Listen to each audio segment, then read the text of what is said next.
초판본 디자인을 다시 만드는 게 유행이에요. 구별을 하셔야 됩니다. 진짜 초판은 정말 귀한 거고, 이거는 48년에 나온 최초로 나온 시집. 네, 그 뒤로는 수도 없이 다시 찍었지만 네. 최초로 나온 책입니다.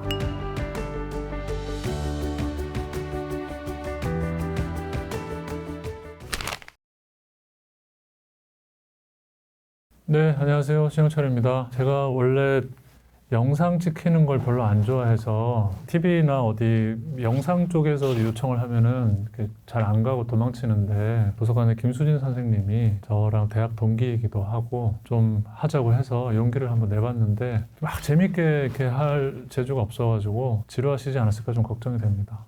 그러면 이제 간단한 밸런스 게임 같은 걸 해보면 좋을 것 같은데요. 네, 알겠습니다. 서울대 국문과 학부, 석사, 박사까지 현재는 영문과 교수님이시잖아요. 네네. 서울대 국문과와 영문과 중에 고르신다면 영문과죠. 지금 영문과 소속이니까. 네. 선생님께서는 또 책을 또 여러 권 내셨는데요. 네. 문학동네 마음산책. 이건 문학동네라고 해야 될 것 같은데요. 네, 이건 출판사를 더 좋고 싫고를 평가하는 거라기보다는 고향을 부정할 수는 없죠. 네. 선생님께서 영화 평도 내시고 영화를 무척 좋아하신다고. 봉준호, 박찬욱. 박찬욱 감독이요. 제가 대중들한테 처음으로 필자로서 알려지게 된 계기가 박찬욱 감독님의 영화 때문이었어요. 올드보이에 대한 글을 쓰면서이기 때문에 그거를 또 강조 안 할 수가 없고. 선생님께서 처음에 이제 제2의 김현이다. 네. 이런 얘기가 있었고요. 불안한데요, 벌써? 최근에 책을 내셨는데 알라딘에서 김훈 선생님께서 예. 이름 정말 잘 지었다. 올해의 책이다. 네. 이렇게. 김현 선생님으로 하겠습니다. 제가 지금 비평을 하고 있으니까 더 근본적인 영향을 주셨죠. 근데 문장을 쓰는 것에 대한 감각 이런 것은 김훈 선생님한테 못지않게 혹은 더 많이 배웠어요. 게다가 김훈 선생님은 제가 실제로 뵙고 인사를 나누는 사이이기도 하니까 김현 선생님은 제가 생전에 뵌 적이 없거든요. 김훈 선생님이 더 가깝게 느껴지는 게 있는데. 문학적인 질문 하나 준비했는데요. 네. 그 신영철 선생님이 쓰신 책 중에 정확한 사랑의 실험법이라고. 실험. 네, 실험. 네, 정확히 읽기 대 네. 정확히 쓰기 중에 고르시죠. 정확히 쓰기. 정확히 읽는다는 것은 판단하기가 어려워요. 내가 정확히 읽은 것인지. 근데 정확히 쓰기는 이 정도면 꽤 왔다, 이 정도면 실패했다, 이런 것이 조금 더 실감이 많이 되는 것 같아요. 정확히 못 읽은 상태를 하더라도 그 상태를 정확히 쓰고 싶은 마음이 있달까요? 정확히 쓰기가 더 중요한 것 같아요. 네, 지루하시지 않았을까 좀 걱정이 됩니다.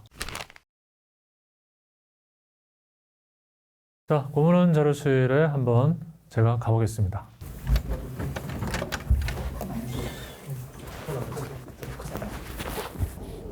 너무 사람들이 이목을 끄는 것 같아서 좀 민망하긴 하네. 학창 시절에 도서관 자주 가셨나요? 자주 갔죠. 근데 고문원 자료실을 한 번도 가본 적이 없어요.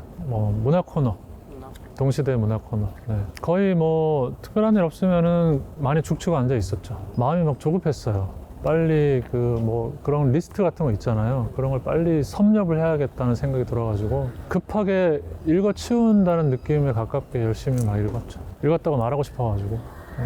김수진 선생님. 선생님 오랜만이에요. 반갑습니다. 어떻게 여름에 네. 임명되셨죠? 네, 9월 달에. 고맙습니다. 인재를 알아보고. 네, 여기 오니까 또 동기도 만나고 좋네요. 네, 우리 몇 년 만이에요? 졸업한 걸로는 따지면은 20년이 넘었죠. 그 사이 좀 봤잖아요. 왜 이러세요? 그 사이에 거의 못 보지 않았어요? 2014년에 박사학위 논문 쓰신 우리 도서관에서 한번 봤어요. 그랬구나. 네. 선생님 여기 생각 안 나세요? 알죠. 해방터. 해방터. 예. 메이데이 때 네. 집회했잖아요. 집회도 했고 놀기도 많이 했고. 놀기도 많이 했고. 저는 또 그 노래회 동아리 했잖아요. 사실 저도 함성 개건 멤버였어요. 그랬었나요? 네. 잊으셨나요? 선생님 진짜 노래 잘하잖아요. 노래 잘하는 거 아니고 그때 성시경인가요? 김동률. 목소리 톤이 똑같아. 그게 아니라 노래회는 민중가요를 부르는 동아리였어요. 달콤한 이런 노래를 부르는 게 아니라 되게 쌀벌한 노래를 불렀어요. 싸우자 이런 거. 한번 나중에 시현 선생님 노래하는 거 편집해서 넣으면 좋을 것 같아요. 그럴 수가 팬덤이 없죠. 올라가요. 노래방 한번 같이 가야겠네요. 요즘 이곳이 해방했던 거 학생들이 안 하나요? 아마 모를걸요? 모를 것 같아요. 왜냐하면 해방이라는 말 자체가 너무 옛날 말이라 가지고. 지금 학생들도 어딘가에서 해방은 되고 싶을 텐데. 그렇죠. 강의로부터 해방되고 싶거나 그런 그렇죠. 해방도 나라 사랑, 민족 사랑, 동기 사랑. 네. 아, 난 너무 고마웠어요, 신 선생님. 뭐가요? 전화 한 통에 오케이 5편도 찍을 수 있고 10편도 찍을 수 있다. 그래서 아, 그 마음이 그렇다는 거고. 김수진 선생님의 부탁이니까 또 당연히 하고 싶은 것도 있었지만 제가 옛날에는 고문원 자료실에 있는 자료들이 얼마나 귀한지 잘 몰랐어요, 저도. 고문원 자료실에 가본 적이 없고. 한번 와주세요. 그러니까 지금 이제 오늘은 가보고 싶어서. 네. 근데 뭐 억지로 가는 게 아니라 오늘은 정말 한번 가보고 싶어요. 그래서 초판본들 그 귀한 걸 알고 있는 상태로 한번 가보고 싶은 마음이 정말 있어요. 예. 고문원 자료실은 몇 층에 있게요? 아까 말씀드린 것처럼 저는 고문원 자료실에 안 가봤기 때문에 솔직히 말씀드려서 몇 층인지도 모릅니다. 어느 대학 도서관이나 어느 기관이나 고문원 자료실 어디인지 못 찾겠다 하면 꼭대기로 올라가면 돼요. 꼭대기로 올라가면 돼요. 도서관 들어와서 어느 쪽으로 가야 되나요? 들어와서 네. 직진해서 우회전. 직진해서 우회전. 대출대를 끼고 우회전을. 그렇죠. 네. 예.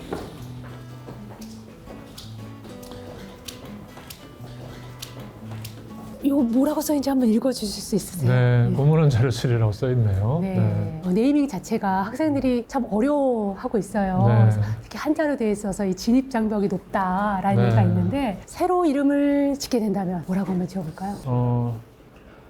라떼방? 그러지 말고 사랑을 닮아서 희귀템 죄송합니다.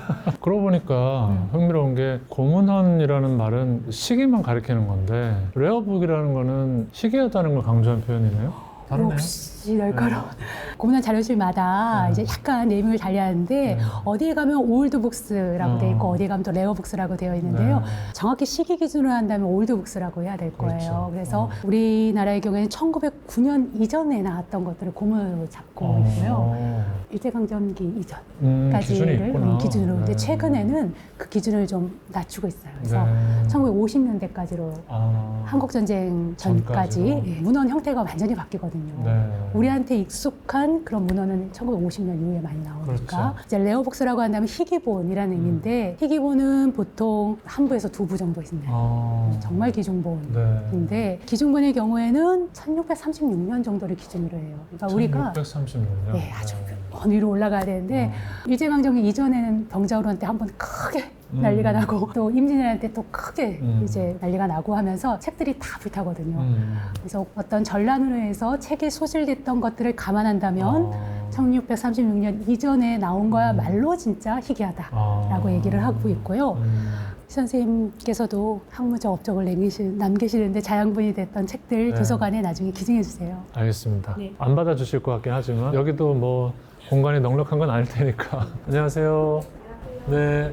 우리 신용화 선생님 책 들어왔죠? 네. 예, 신용화 선생님 책 몇 권이나 기증하셨어요? 2017년부터 기증을 해오시는 걸로 알고 있는데요. 네. 현재까지 8,000여 책 가량을 기증하시고 저희 자료실에서 수정을 하고 운영을 하고 있습니다. 정말 훌륭한 학자분들은 컬렉션도 좋아요. 그래서 백사 선생님도 컬렉션 너무 좋고.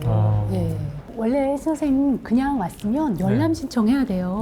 여기서 예. 해볼까요? 예, 한번 해볼까요? 고문원을 좀 직접 보고 싶어서 왔습니다. 어떻게 볼 수 있을까요? 처음 오시는 분은 이쪽에서 네. 열람 신청서 작성해 주시면 네. 연구 분야, 공문학, 서명을 쓰고 청구 기호는 여기서 다 검색해서 확인하는 거죠? 네. PC에서 검색해서 네. 정지용 시집 시문학사 여기까지 쳐볼게요. 811.72 J464B 이렇게 나왔습니다.